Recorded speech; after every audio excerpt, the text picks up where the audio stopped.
Oi pessoal, meu nome é Rafael, estamos aqui para a sexta aula do minicurso de Ruby. E na aula de hoje a gente vai ver sobre polimorfismo e uns outros conteúdos a mais. Estou começando a definição de polimorfismo. Polimorfismo, ele nada mais é do que a capacidade que alguns objetos e algumas funções têm de se adaptar, dependendo do contexto que eles são chamados. Então eles vão se comportar de maneira diferente dependendo de onde eles forem chamados, de como eles estão sendo usados. E você tem dois tipos de polimorfismo diferentes, que é o de herança, que é basicamente a união de algumas características em comuns. Você vai deixar em uma classe superior e a diferenciação de uso entre elas você vai deixar para as classes inferiores. Vou explicar isso melhor depois. E também tem a sobrecarga, que eles são para métodos. Então, com uma coisinha que você muda, que é diferente ali, ele já consegue interpretar que são coisas diferentes e dá para você usar. Isso talvez tenha ficado um pouco confuso agora, mas vai fazer mais sentido depois. Antes disso, eu quero abordar o encapsulamento e o struct. Depois a gente passa por os dois tópicos de polimorfismo mesmo. O encapsulamento, ele é a proteção de dados. Você vai proteger, você vai evitar que usuários ou outros locais tenham acesso a informações sensíveis. Então o encapsulamento, ele define quem pode acessar determinada informação. E ele também filtra esse tipo de informação, porque então às vezes é por questão de segurança e às vezes é por questão de praticidade mesmo. Que, por exemplo, quando você usa uma calculadora, você só digita a operação que você quer ali e a calculadora te retorna só o valor. Ela não vai te mostrar passo a passo o que ela fez, ela só te retorna o valor. Então meio que é como isso é um exemplo de encapsulamento. Você não vê a operação ali funcionando, os cálculos matemáticos, ela só te retorna o valor. Então, não é nem por questão de interferir no processo de resolução da operação. É por filtrar mesmo, para filtrar, porque é uma informação desnecessária. Então, ela não é mostrada. Então, o encapsulamento pode ser usado dessas duas formas. E são três tipos básicos de encapsulamento, que é o private, o protected e o public. Aí aqui nós temos um exemplo em código de como é que ele funciona. Você pode ver ali aqui embaixo do classe exemplo tem o private, que é usando a palavra reservada private. Então você consegue definir um método como private aqui. Tem o protected e o public aqui. Então dá para ter uma noção como é estruturado. Então aqui é a estrutura de uso. Não necessariamente nessa ordem, mas é só para conseguir identificar como que se usa os três. Então, os tipos que a gente tem é o private, o public e o protected. E os métodos e atributos que forem definidos como public só vão poder ser acessados dentro da classe. Você não pode ser acessado em nenhum outro local.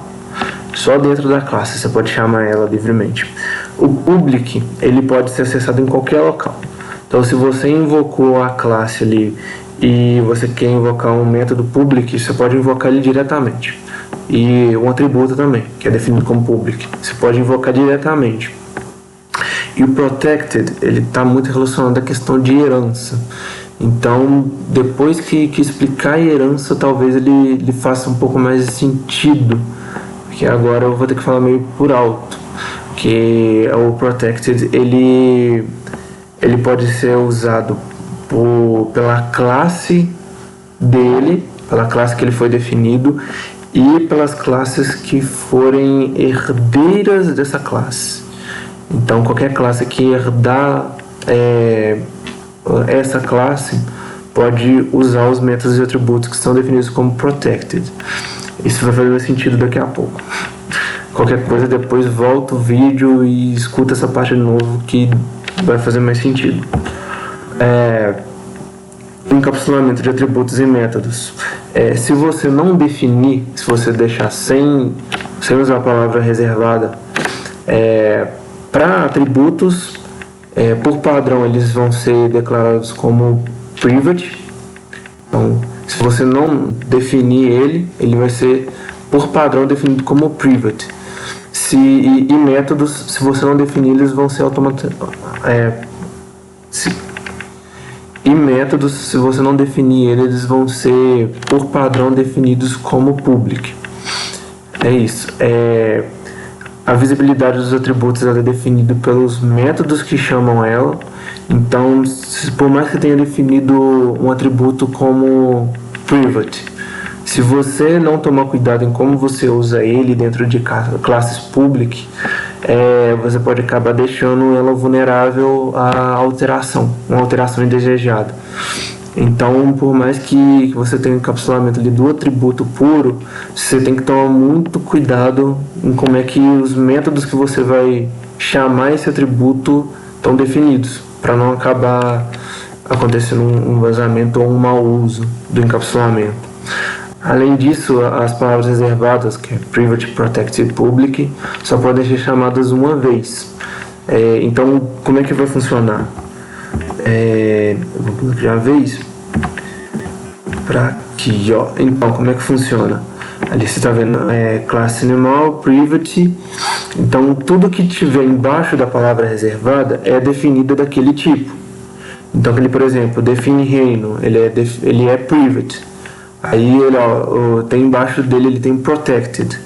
Então define classe, define espécie, define peso, são todos métodos protected, que estão vindo embaixo do protected. E já na classe mamífero, que vocês provavelmente vão estar estranhando agora o jeito que está escrito ali, mas depois vai fazer sentido. O initialize ele é public, porque ele não tem uma palavra reservada em cima dele, então ele automaticamente vai ser chamado como public. O define classe vai ser definido como private, e define espécie, define peso vai ser definido como protected. Então você colocou a palavra reservada, todos os métodos que vierem embaixo dela vão ser daquele tipo da palavra reservada. Então você tem que tomar cuidado. Então, embaixo de public você vai colocar todos os atributos que são public, embaixo de private, todos que são private, e a mesma coisa. Para todos os métodos vai funcionar assim.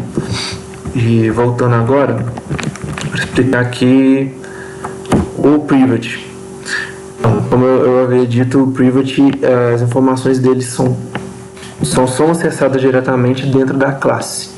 Não tem como se acessar diretamente ele, invocar ele diretamente a partir de um objeto, porque só dentro da classe que você pode usar. Então, se você já estudou Java ou alguma linguagem parecida, você já deve estar mais familiarizado que para acessar atributos definidos como private, você usa getters e setters. Em Ruby, você já pode usar o attr acesso direto, que ele já vai definir os getters e setters ali para você. Eu vou dar um exemplo aqui usando get set, e depois eu mostro um que usa o attr acesso. Aqui você tem classe pessoa, define initialize com um nome ali como parâmetro. Você tem um atributo ali dentro. Se você viu a videoaula passada a respeito de array e tudo mais, você já está familiarizado com o escopo de variável de instância, que vem com um arroba na frente, um arroba só. Então, aqui como ele não tem uma definição, por padrão ele vai ser definido como private.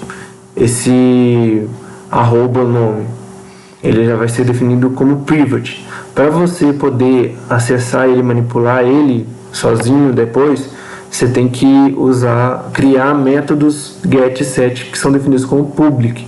Como ali desde em cima do def initialize, desde em cima do initialize não tem nenhuma palavra reservada, todos eles ali são considerados publics. Então você pode acessar eles fora da classe. Então ali você tem o get nome e o set nome. Você criou os métodos get e set para poder atualizar e receber os valores de um atributo private ali. Então você faz isso na mão. Embaixo eu dou um exemplo ali de um método private, que aí, se você tentar acessar ele diretamente ali no main, que está do lado direito aqui da tela, embaixo aqui da minha câmera,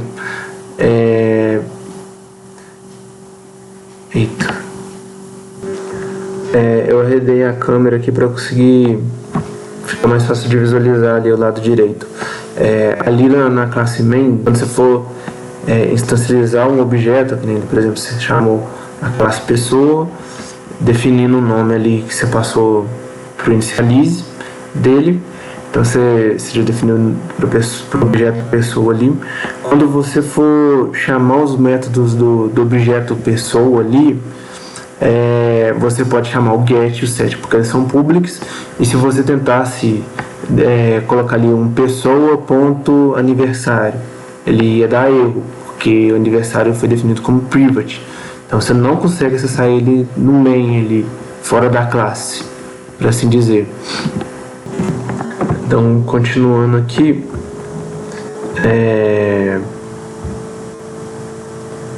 agora com o TTR acesso. Quando você cria ali o TTR acesso, você chama ele dentro da classe e coloca o atributo que você quer. Você passa para ele o atributo que você quer ali. Então ele, por exemplo, vai ser com o nome, vai ser o atributo nome.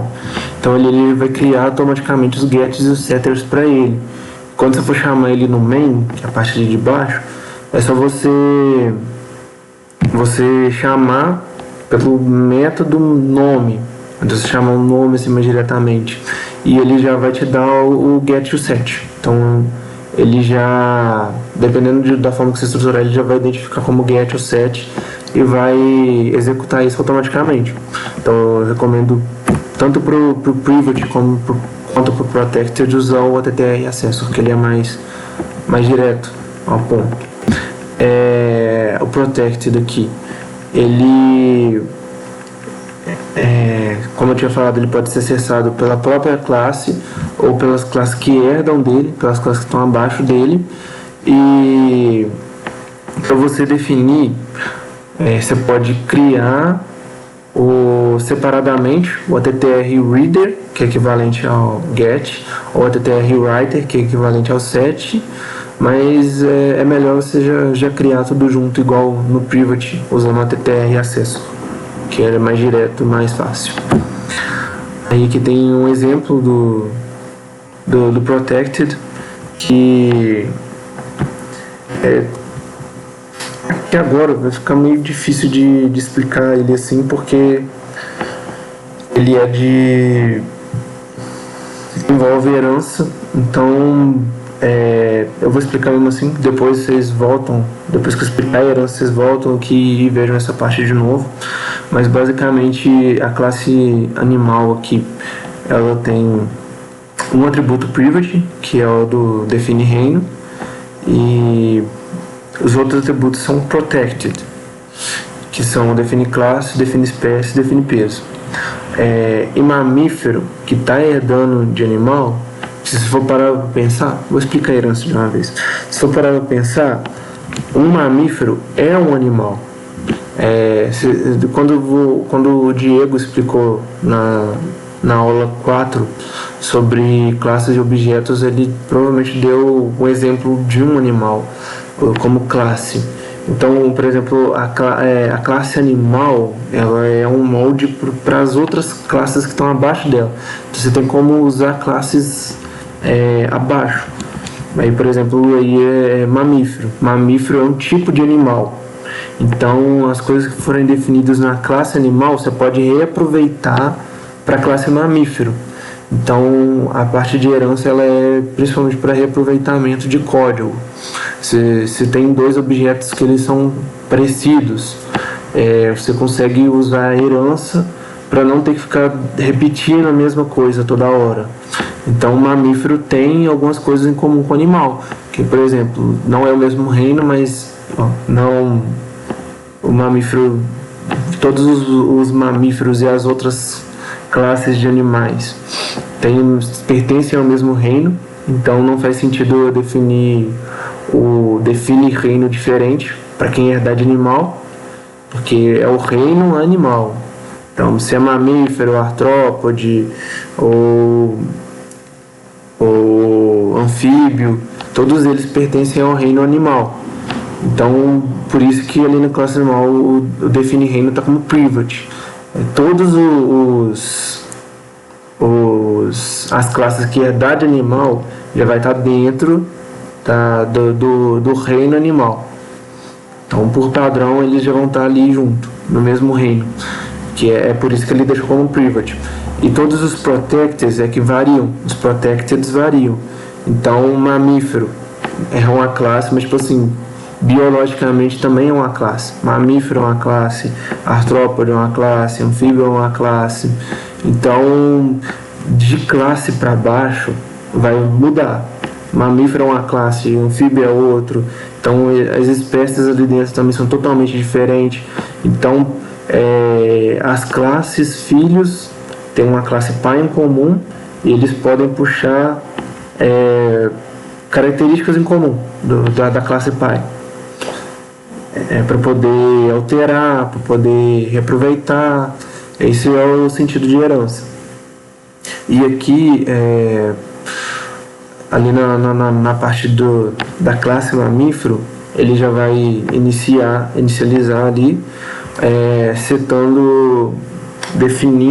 ele já vai inicializar definindo a classe como mamífero, que é a própria classe dele. Embaixo você tem uma classe, um método private, que é mamífero. Todos os mamíferos são da classe mamífero, então ele é private. Se você for pegar alguma outra classe para ser filha de mamífero, ele não vai conseguir mudar o método classe ali, e o atributo ali do classe. Não tem um atributo aqui, mas tem um atributo classe ali. Então, ali, se você tiver alguma classe herdando de mamífero, ele não vai conseguir mudar a classe, porque não é para ele conseguir mudar. Então, o encapsulamento ajudando nisso. Não é para ele conseguir alterar esse tipo de informação. E você tem os métodos ali embaixo que são protected do mamífero. Então, se tiver alguma outra classe que vai herdar de mamífero, ele consegue alterar esses métodos. Assim como o mamífero fez com o animal, que eu vou explicar agora. Cara. Na classe animal, você tem ali os atributos reino, classe, espécie e peso. Então, passa ali um parâmetro, passa como parâmetro ali e define para o atributo. O atributo vai receber o parâmetro e ele vai ser classificado com o que está dentro do parâmetro. Em mamífero, como ele vai estar herdando, ele vai usar uma palavra reservada que é o super. Então ele vai invocar o método do pai, com o mesmo nome, tá vendo? Eu tenho que escrever do mesmo jeito, que ele é define classe. Define classe, então ele vai puxar o define classe do pai e vai passar como parâmetro. Então ele está chamando o método do pai. Então quando você usa o super, ele chama o método que está lá dentro da classe pai para alterar os valores, alterar os atributos, ele vai chamar o super para alterar o que quer que seja que esteja acontecendo ali dentro do método da classe pai. Agora, dando sequência, acabando a parte de encapsulamento, eu vou passar para o struct. O struct, ele é uma classe mais enxuta, ele é uma classe bem mais direta. Ele basicamente funciona como getters e setters. Ele vai pegar e vai... Ou ele vai definir, você vai passar para ele atributos que ele tenha, dentro ele vai definir valores para os atributos e retornar esses valores. É só isso. Então você não tem Você não tem métodos, você não tem manipulação ali, você não tem um trabalho dentro daquilo. Ele só vai guardar os atributos e os valores dos atributos. Ele guarda e retorna isso. É basicamente isso que ele faz. Ele vai guardar e retornar os atributos. Então, quando você for criar um struct, eu já vou passar aqui direto aqui para o exemplo, que eu vou explicando enquanto isso. Você vai chamar um struct.new, que ele é uma classe, então você inicializa ele como uma classe normal. E dentro do parâmetro ali, você vai dar o nome que você quer que os atributos tenham. Então ali você vai definir os atributos. Então nome, horário inicial. Aqui eu criei aqui um exemplo aqui que é uma classe consulta. Então o que tem de diferente do struct para o resto é que você vai usar o struct para criar uma classe. Ele não vai criar um objeto diretamente. Quando você chama struct, ele vai criar uma classe. Então o que eu chamei uma classe consulta. Então, basicamente eu estou falando para o struct assim: eu quero que você molda para mim uma classe que eu vou chamar ela de consulta, e ela vai ter esses atributos aqui que eu estou passando para você dentro do parâmetro. É basicamente isso que ele faz. Então, nessa primeira linha ele está criando a classe consulta, e na segunda que está definindo um objeto da classe consulta. Então ali você consegue usar da mesma forma que você usa o attr acesso. Então você pega ali o objeto, ponto e o nome do atributo. Então você consegue puxar o valor do atributo ou definir o valor do atributo de acordo com o que você precisa. Sobrecarga. Começando agora a parte de herança mesmo, diretamente. A sobrecarga, ela é basicamente usar o mesmo nome para métodos. Então você vai ter métodos diferentes com o mesmo nome. E tipo, se eu vou estar criando métodos com o mesmo nome, como é que eu vou diferenciar eles? Aí eu dou um exemplo aqui em Java, para poder entender o que eu estou querendo dizer.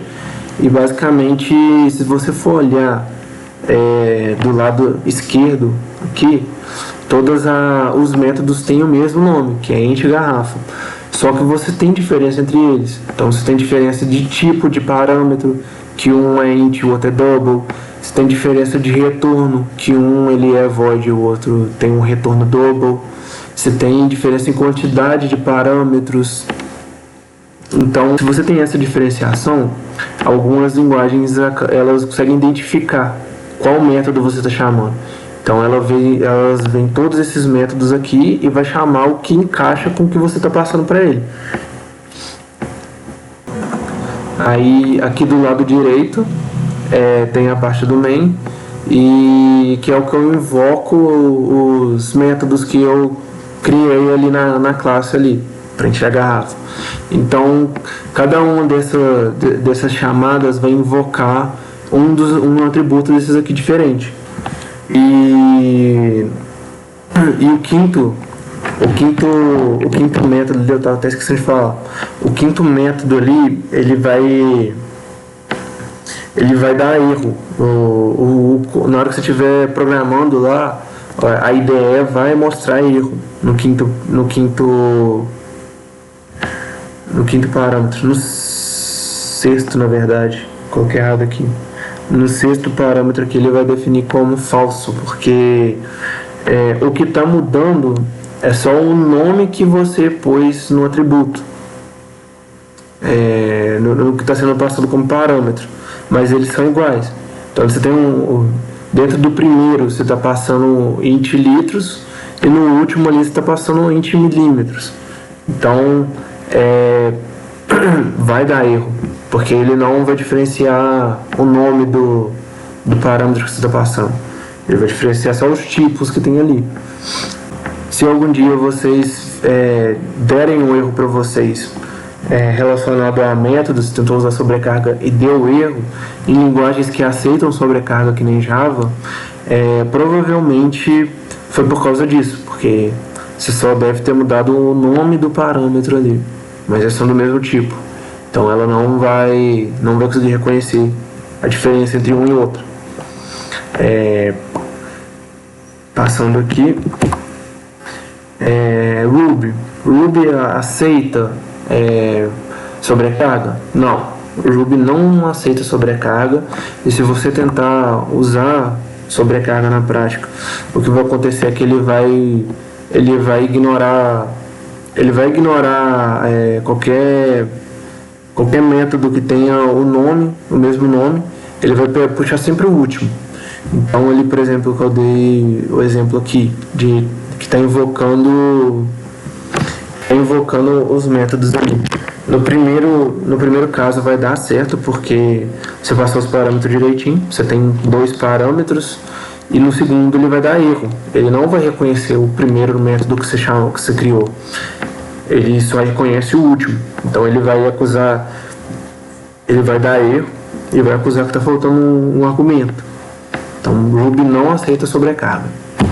E a parte de herança eu acabei explicando anteriormente, mas eu vou entrar em mais detalhe agora, que é basicamente isso, de você ter uma classe, a classe superior, que chama de superclasse ou classe pai, e ela vai ter características que vão ser dadas pelas classes filhos. Então métodos, atributos, isso tudo pode ser dado.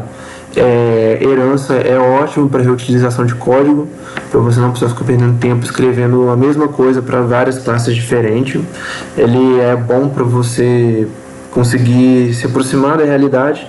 Então, por exemplo, que nem eu dei o exemplo anteriormente da definição biológica, né? Que você tem reino animal, tem a classe mamífero, então você tem todas essas classificações. É tipo a classificação hereditária. Você tem a classificação hierárquica, no caso, na verdade. Então fica mais fácil de você montar a herança porque tem uma classificação hierárquica. Então, mamíferos, artrópodes, todos têm características em comum que unem eles no reino animal. E assim por diante. Então, você tem vertebrados e invertebrados que têm características comuns que definem eles em animais. Assim por diante. A criação de uma superclasse, ela é a criação de uma classe normal. Você não tem nada de diferente nela. Você só cria ela com os padrões normais. E de uma subclasse, que é a classe filho, ela é diferente, porque para você conseguir ter acesso dos métodos e atributos do pai, da classe pai lá em cima, você tem que ter eles definidos como protected ou public, que nem eu mostrei também no exemplo lá atrás. E para você definir a classe como uma classe filho, você tem que usar essa chave que está em vermelho no texto. Você tem que usar ela para poder pro Ruby reconhecer, para a IDE reconhecer que você está criando uma classe filho, que é uma classe está herdando da outra classe. Então você vai colocar menor que é esse símbolo, e o nome da classe que você quer que seja a classe pai. Então é assim que você cria uma subclasse. Como também tinha mostrado lá no código antes, tem essa palavra-chave, a palavra reservada, que é de super, que com ela você pode chamar um método da classe pai. Então tem que ser a classe, o método da classe filho. O método da classe filho que está invocando tem que ter o mesmo nome do método da classe pai que ele quer invocar. Se não tiver o mesmo nome, o super não vai funcionar. Tem que ser exatamente o mesmo nome. Nossa, agora que eu percebi que eu tinha esquecido de voltar a câmera para o lugar. Mas enfim, o super, ele é isso. Para você usar o super corretamente, o método da classe filho tem que ter o mesmo nome do método da classe pai, que ele vai conseguir invocar ela direitinho. E aqui tem um exemplo em código, ó. Tem a classe veículo. Então eu criei um método combustível, que ele é público. E o atributo combustível ali que ele é private, ele é privado. Tem também o método acelera, que é public, e velocidade, que é private. Então aí, ó, a classe filho que eu criei chama carro. Então carro é uma classe filha de veículo, que tem o inicialize dele, que não passa nada. E em Ruby você não precisa nem pôr os parênteses aqui quando não tem parâmetro. Não precisava ter posto aqui se não quisesse. Mas aí, por exemplo, você tem o inicialize aqui, coloca a quantidade de rodas igual a 4. Todo carro tem 4 rodas. E chama aqui, ó, cria um método acelera e chama o super aqui. Então, por exemplo, eu estou dizendo aqui que o acelera da classe carro vai funcionar igual o acelera da classe pi. Que eu não passei nada como parâmetro no super aqui, ó. Não tem nenhum parâmetro. Então ele vai funcionar da mesma forma que da classe pi. E você pode ver ali que ele está manipulando um atributo da classe pi. Por mais que ele seja private, ele está num método public ali. Public, e se tivesse como protect, eu também teria como acessar. Então, por exemplo, aí é o que eu tinha falado lá de encapsulamento. Nesse caso aqui é proposital, mas você tem que tomar cuidado com os atributos que você define como private, porque se você não quiser que eles sejam acessados, você tem que tomar cuidado. Se não quer que eles sejam acessados de jeito nenhum, coloca eles dentro de método private também. Porque aqui, o atributo é private, mas o filho dele consegue acessar, porque o método não é private. Então ele só não consegue acessar o atributo velocidade diretamente, não consegue invocar ele diretamente, mas consegue alterar ele. Mas enfim, ali no main eu estou criando um objeto veículo da classe veículo e um objeto carro da classe carro.